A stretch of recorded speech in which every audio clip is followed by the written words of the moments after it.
क्या आप हनुमान बाहुक के बारे में जानते हैं? तुलसीदास जी ने इस हनुमान बाहुक की रचना क्यों करी और इसका पाठ क्यों करा जाता है?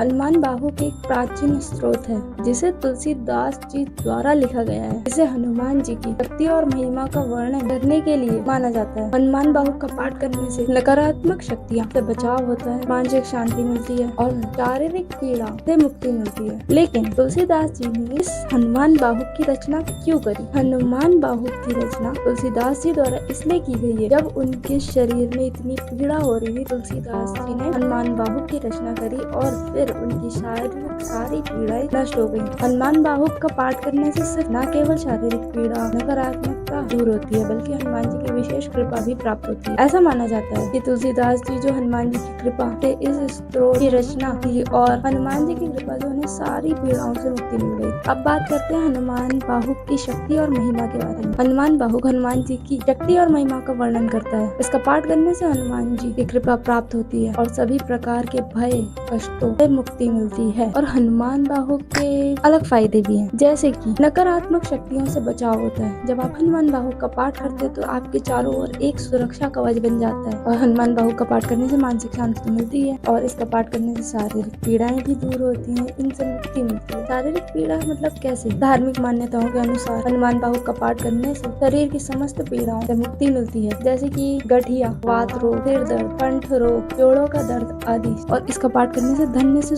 जुड़ी समस्याओं का समाधान भी होता है। हनुमान बाहुक का पाठ करने से धन से जुड़ी समस्याएं दूर होती हैं और जब धन होता है तो सुख समृद्धि भी आती है। हनुमान बाहुक का पाठ करने से इच्छा शक्ति में वृद्धि होती है, घर में सकारात्मकता आता है। टोटली कहें तो ये सभी समस्याओं का समाधान एक ही है, हनुमान बाहुक। पर इसका पाठ हमेशा पंडित से पूछ के ही करना चाहिए, क्योंकि हर उसके नियम होते हैं। ऐसी और वीडियोस के लिए चैनल को सब्सक्राइब करें और कमेंट में जय श्री राम जरूर लिखें। जय श्री राम।